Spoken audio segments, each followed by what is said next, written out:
Dollar cost averaging. What is it? Why should I care? Is it always good? How does it work?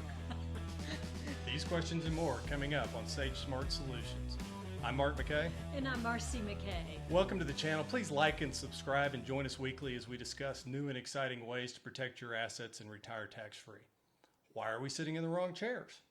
I know, I feel backwards. Why am I holding an old school chalkboard? It is Wednesday about 6 o'clock.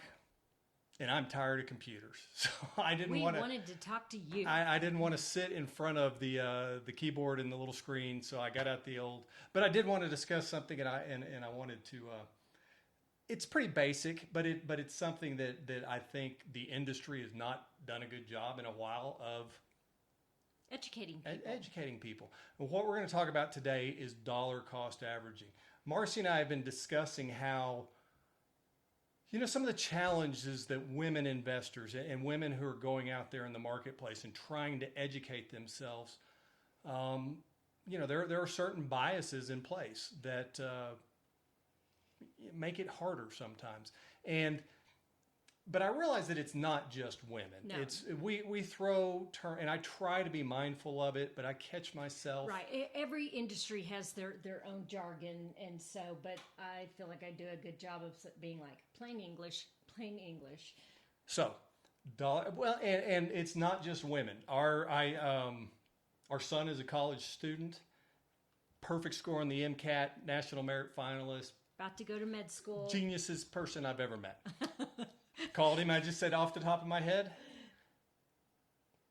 do you know what dollar cost averaging is? And he was like, nope, not off the top of my head. So he's a genius and he didn't know. Let's break it down. What is dollar cost averaging? Marcy, do you know? Well, yes, because you've explained it to me, but if you know. So what dollar cost averaging is when it comes into play is when you're making systematic monthly investments. And it smooths out the ride. So if you want to invest in XYZ Corp, and it's $10 a share, and you have $10 a month, you say, okay, well, I'll go buy a share a month. Well, it's not always going to be $10 a share, but you're going to have that $10 a month. So what we will do is rather than say you're going to buy one share every month, it's whatever $10 will buy. You will buy $10. So obviously this works with things that can be broken up into units. But so let's say you're going to invest for 4 months. You put $10 a month. The first month, the shares are at $10. So how many can I buy? One share. You got one share. Second month, something happens, the price of rutabagas goes down, and who knows? Widgets, or there's a supply chain disruption. So how many is $5?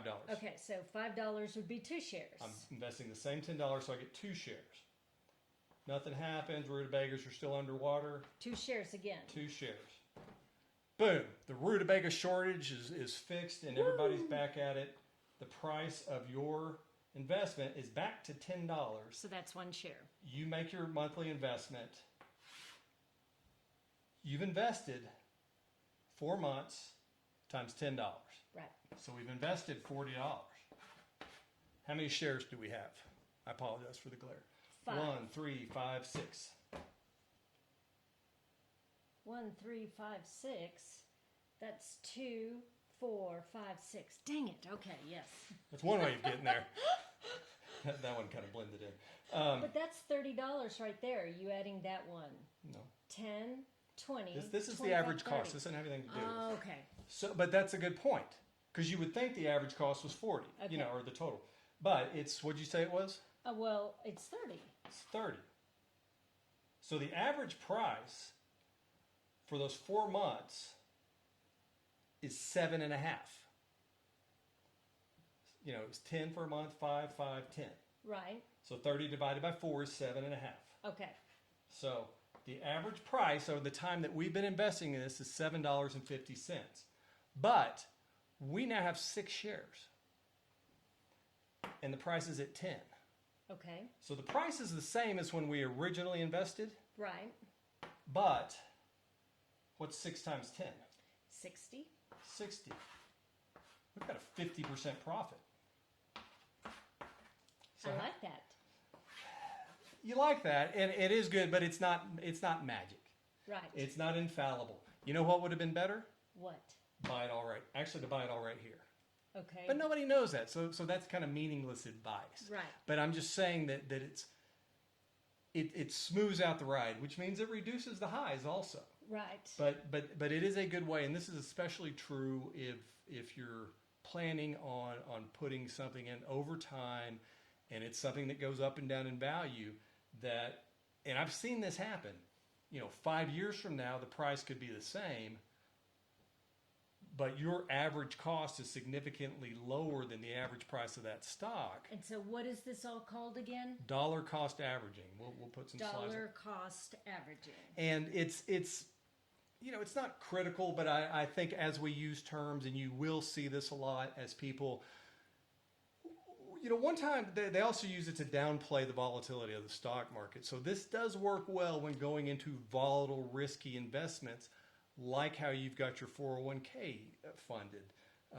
But basically, we're going in, we're buying a set dollar amount, so it systematically forces us. What did we do when the price was low? We bought more. What did we do when the price was high? Bought less. Without having to think about it. So it does Right, take it's emotion just out of it. My $10, my $10, my $10. So this is a great way to reduce your risk if you're going into something speculative, like if you want that employer match on your 401k, or you have risky mutual funds in your IRA, that sort of thing. This can help smooth it out.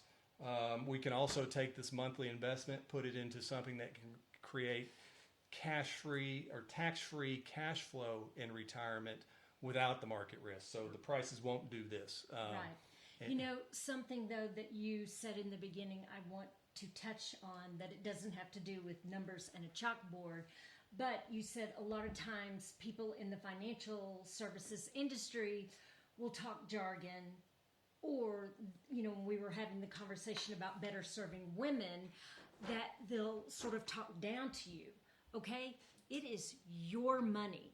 It is your money. Do not let anyone make you feel stupid, make you feel less than. If they act condescending, take your business elsewhere, because they don't have a job without your money. I mean, and you've seen that a bazillion times over the past 30 years, getting clients because their other financial person, man or woman, were rude, condescending, snotty, just, made them somehow feel stupid for asking a question. And again, people in the financial services industry don't have a job unless clients bring their money to them.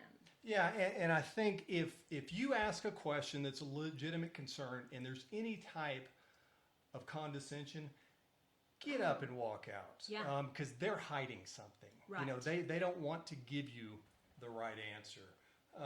And maybe it's just insecurity. Maybe it's arrogance. But whatever it is, and you don't have to cause a big scene. You can say, thank you very much. Thank you for your time. I'll be in touch.